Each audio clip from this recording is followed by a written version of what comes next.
Like, got to get to 1 million, got to get to 5 million. And that's sort of what we all sort of obsess over. Yet the best way to do that, or the fastest way to do that is... My name is Kevin David, and if you want real financial freedom for yourselves and for your loved ones today, then the time is now. And I will be there to help you every step of the way. What is up, guys, and welcome back to another exciting episode of your favorite or soon-to-be favorite podcast, The Kevin David Experience. Today, we have a very exciting guest, but before we get to that, like always, big shout out to everybody who's been leaving us reviews on iTunes and also watching on the brand new YouTube channel. And so today we have John Warrillow, who's joining us from sunny, potentially Canada. And we're going to be talking about a lot of things that can immediately be applied to your business, right? Because for most people, they may not think about actually selling their business until it's too late, right? And so like the first question that I have and that I've heard from, a bunch of entrepreneurs that are smarter than me is you should really be thinking about potentially selling your business 3 or more years before you actually do. And so if you had to kind of boil down a very complicated thing into, the one most important thing, how do you actually make a business viable if you can think about it multiple years ahead in the best possible way?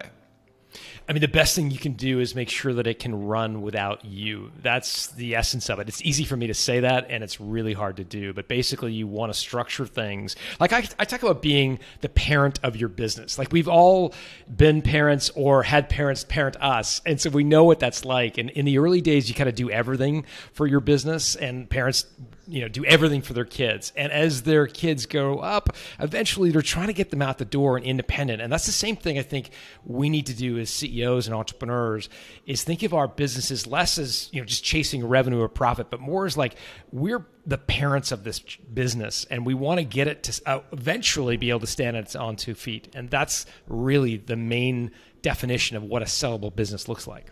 Yeah. And so when you say run without you, like what I picture is, you kind of have like an org chart and you have like SOPs and processes that like the employees like kind of follow, to be able to do like revenue and profit generating activities. For people who are just getting started and they're kind of running their business by themselves, what are like some first steps or like suggested resources that you would kind of advise people?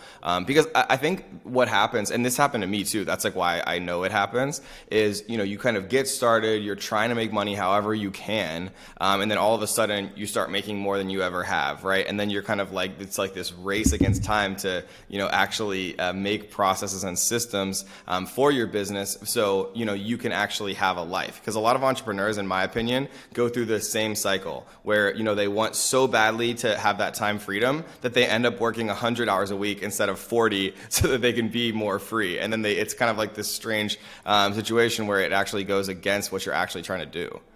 Yeah, absolutely. Here's my advice. Stop cross-selling. The biggest mistake I think young entrepreneurs and new entrepreneurs make is they've heard the idea that it's 8 times, 10 times easier and cheaper to go sell a different product to your existing customers than it is to go find a new customer. And while that's true, it also dilutes your value proposition and makes your business a whole lot more complicated. When it's complicated, you can't hire people to do the work. That means it all falls on your shoulders.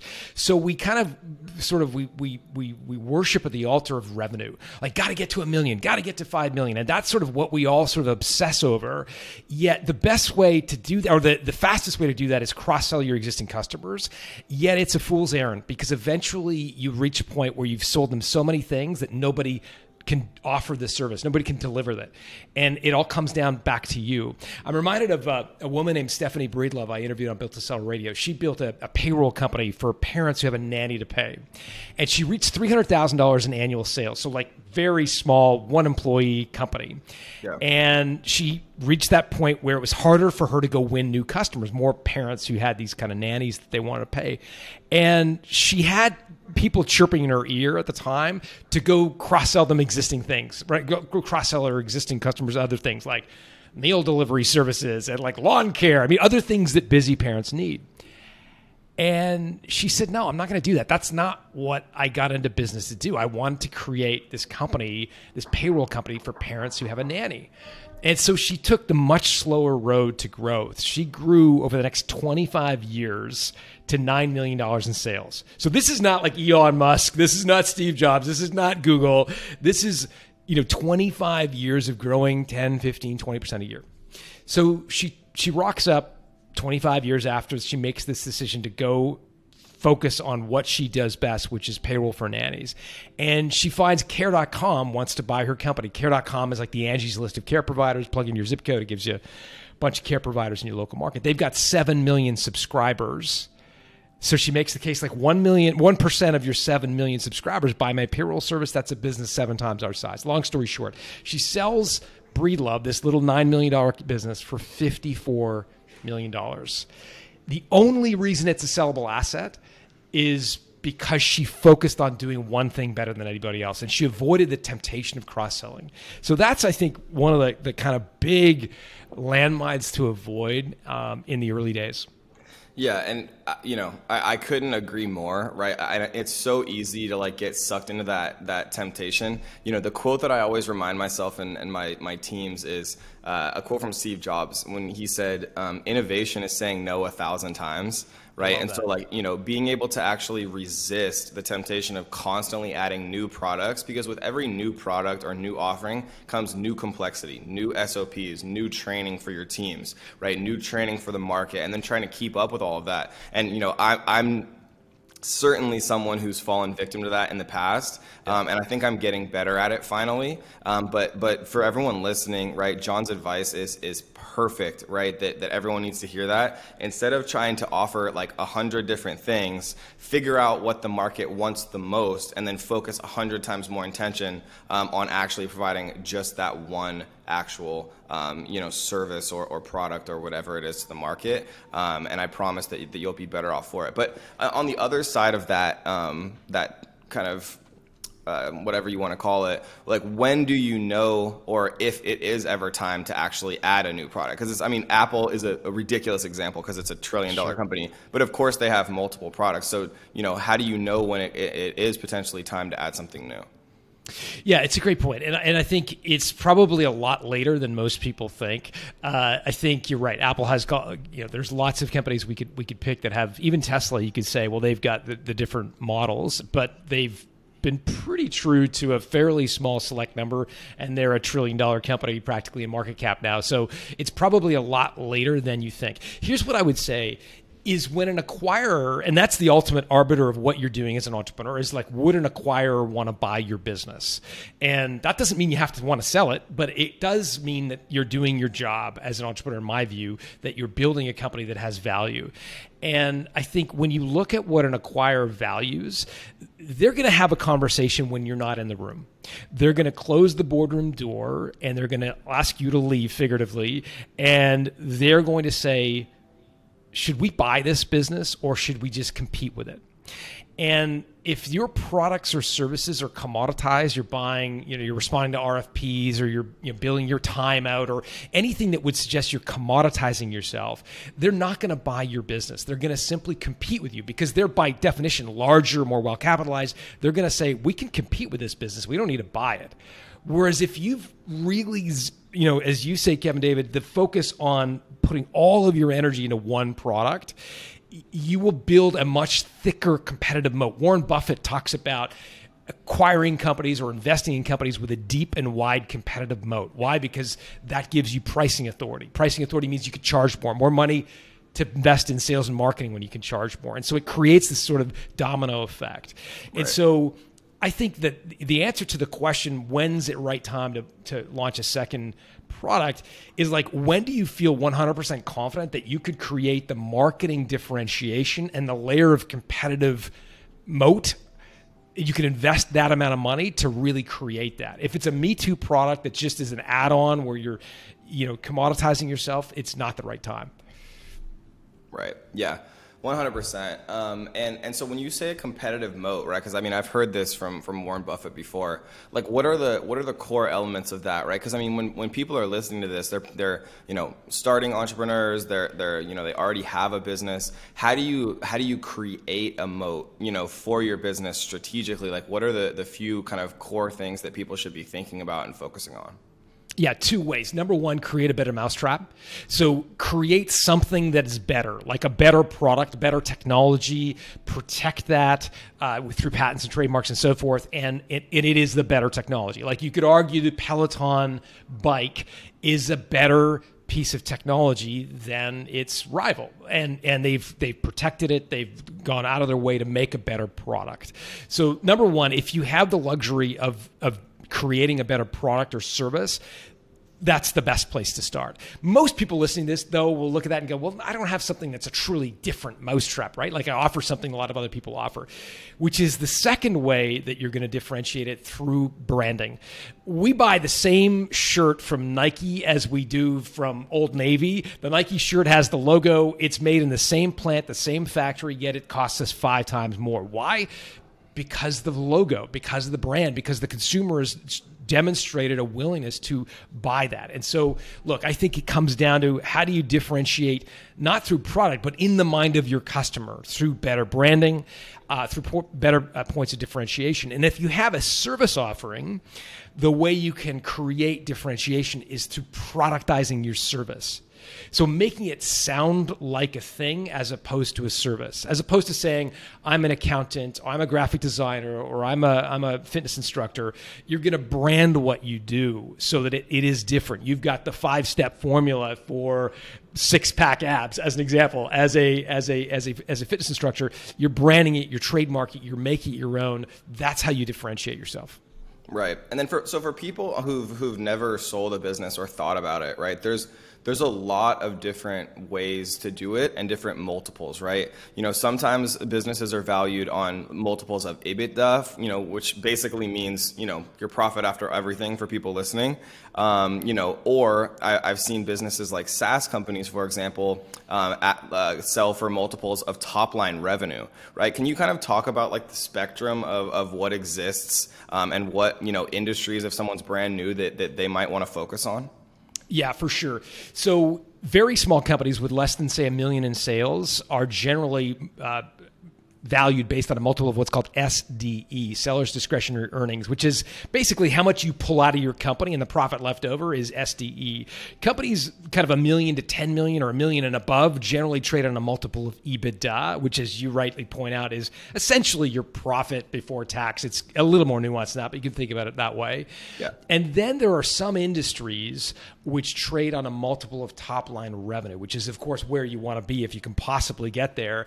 And those tend to be recurring revenue businesses.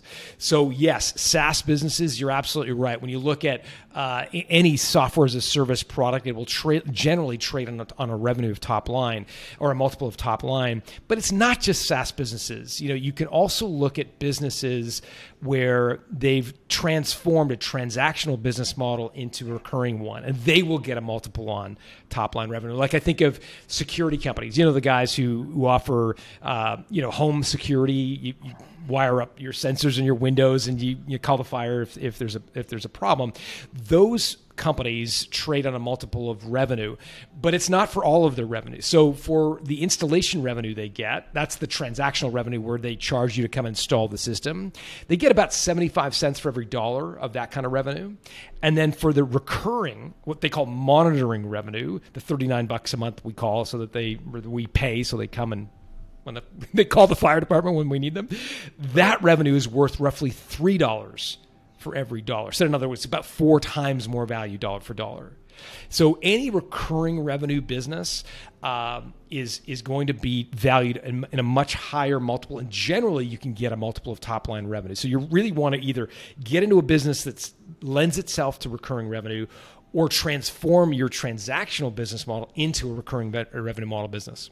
Right. Yeah. And I like that. I mean, most of the time, like in my experience, at least, to like for SaaS companies or for recurring revenue, there's kind of two elements. There's like one that's like an upfront, larger kind of like higher ticket item that people use to kind of, subsidize ad costs and things like that. And then there's like the MRR, right? Or like the monthly recurring revenue.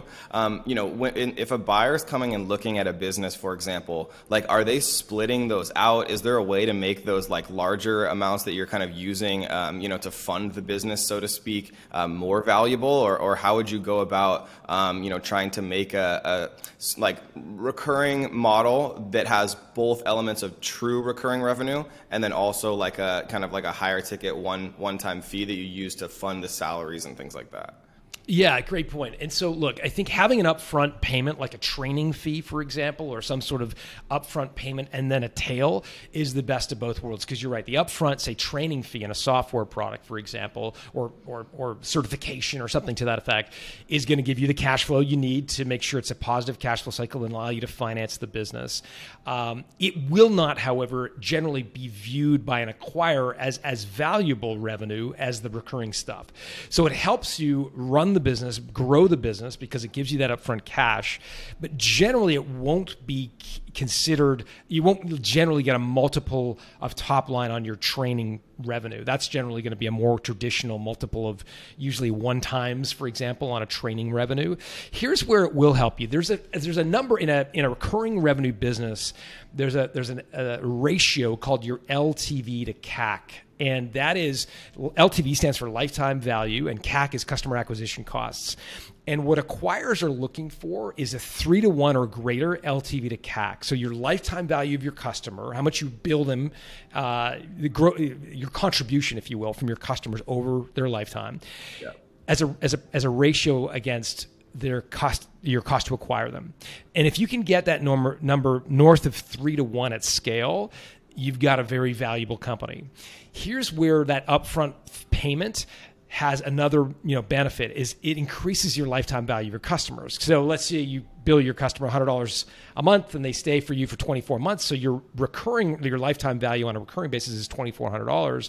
But if you charge them $10,000 to get certified, now you've got $10,000 plus $2,400. Now your lifetime value is $12,400. Right. And you can all of a sudden make the LTV to CAC number make sense. So that's the way. I mean, there's a couple benefits of that upfront fee. It also drives lower churn because people are more invested in learning about the product when you've got that upfront fee, which helps your LTV. So there's lots of benefits to doing it the way you're describing, which is that sort of front end payment and then the tail of the recurring revenue. And so for people who might have a business or they want to start a business and they like the idea of a subscription business, right, where people pay every month, like clockwork, and this is a difficult question, but generally, how do you look at creating a recurring element to an offer? Like, are there any tricks or hacks that you've kind of used? And I know it would obviously depend on the industry and things like that, but maybe for someone who's not used to selling something recurring, how do you think about going about creating that? Yeah, there's one hack that's critical. And before I tell you the hack, let me share a story, and then the hack will become obvious. There was a couple of guys named Sanyu Panda and Brian Burkhart, New York guys, who decided they were going to get into the business of selling flowers.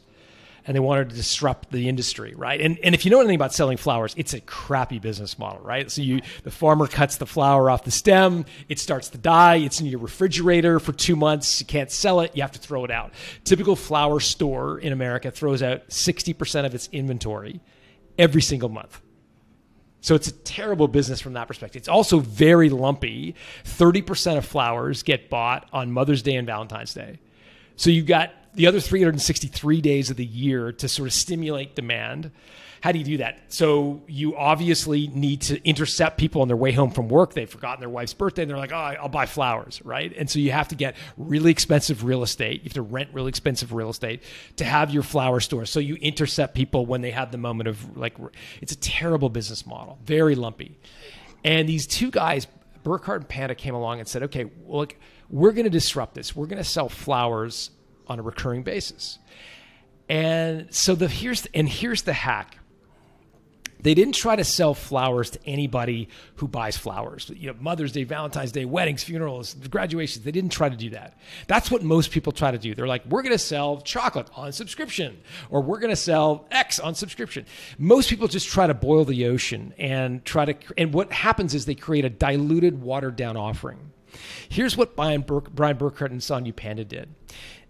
They looked at all the people who buy flowers and they segmented them by buying behavior. What caused them to buy flowers? And sure enough, they saw weddings, funerals, et cetera. But then they also saw this segment of hotels that buy flowers because they want to project a 5-star image.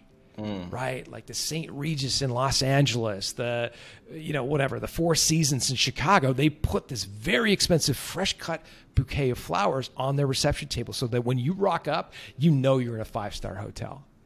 Well, guess what? Somebody has to actually go buy the flowers, right? And get rid of the old ones and replenish them. So these guys started a company. It's called H Bloom. And all they do is sell to hotels who want to give that 5-star image. The average lifetime value, last time I caught up with the guys, of a customer at H Bloom was more than $4,500. One sale, $4,500 with the lifetime value.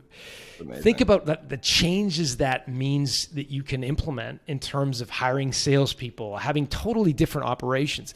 The spoilage rate of H Bloom's flowers, in other words, the percentage of their flowers that they throw out. Remember, the typical flower store throws out 60% of its inventory. H Bloom sells out less than 2% of its inventory. Wow. Because they only buy flowers for the orders they have, right? They know the Weston in Fayetteville wants Gerber daisies. And so they only buy that volume of flowers. Yeah. And so that's a business, this business of selling flowers. It's a retail business. It's a crappy business generally that they've transformed into a recurring revenue juggernaut. And the key hack, the one thing they did is they segmented the universe of customers by buying behavior first and then started to think about recurring revenue models. Yeah, I love that. It's such a good point. So two last questions for you. My second to last question is for people who might be a bit younger, maybe they haven't started a business yet, maybe they have and they want to get into something new, right? You talk about the traditional flower company being like a not so great business model, but like what are the ones that, come to the top of your head that you would want to be in if you were just starting out as an entrepreneur again? Like what are the best business models from a sellability and long-term perspective in your opinion? Yeah, really, again, it comes down to anywhere where you can create a recurring revenue model. And I'm a big fan of the unsexy stuff. Like, I think categories like AI and, like virtual reality, like all this stuff is so overbaked. Even SaaS, frankly, is pretty saturated with a lot of money, a lot of smart people doing work. I'm a big Nick Huber fan. Nick talks about the sweaty startup, but like those little businesses that are, like even something as simple as lawn care, window cleaning. I know it sounds trite and really low key and analog, but if you can do those businesses really, really well, execute them with recurring revenue, a point of differentiation, get other people doing the work, you can create a nice little cash business that generates revenue, profits over time that you can then sell. I'm a big believer in like having a training wheels business. It's a bit of a pejorative put down kind of comment. It's not meant that way. It's meant that your first business can give you a tremendous amount of experience. It can teach you a lot of these fundamentals. You can create some wealth by selling that business and then go invest businesses into a business that's more capital intensive. When you start, you don't have any money, right? So you don't have the luxury of starting to look at all these sort of very capital intensive businesses. But if you get a training wheels business under your belt, put a few $100,000 of money in your jeans, then you can have the luxury of starting to attempt getting into some like SaaS as an example, software as a service, or kind of real estate, or any of these more capital intensive categories. But I think you got to pay your dues. You got to kind of get that initial business under your belt. And look, these businesses, lawn care, window cleaning, again, if they're built right with recurring revenue, point of differentiation, you can sell them 2-3 times SDE and put the money in your jeans and go start something else. I think it's a shame when you start a business when you're young and you get sort of stuck in it. It becomes profitable and it's growing pretty well. You don't love it, but it's really good and the money's good. You know what? Someone else will inject a ton of passion and excitement in that business, sell it, take the money and go do something you are excited about. And I think that's something I would say is a space that's forever evergreen. There's always businesses that if you're in a sweaty little spot that nobody's willing to capitalize on, you can make money there. I love it. This has been amazing. If people want to learn more about you, I mean, I knew about you. It's funny. I get reached out to all the time by people saying, hey, we want to have this person on your podcast. And I've never once said yes, except for you, because I'm actually a big fan of your book. So if people want to learn more about you, or they want to read maybe the #1 recommended book, because I know you have a couple, what's the best way to do that? Yeah, just go to builttosell.com/Kevin David. We put together a page just for your guys and gals, your listeners. There's the 8 drivers videos. We've got the 9 subscription model checklist, so you can download that. It's free. Just builttosell.com/Kevin David. Awesome. Well, John, thank you so much for coming on, brother. We really appreciate your time. Thanks, Matt. It was fun.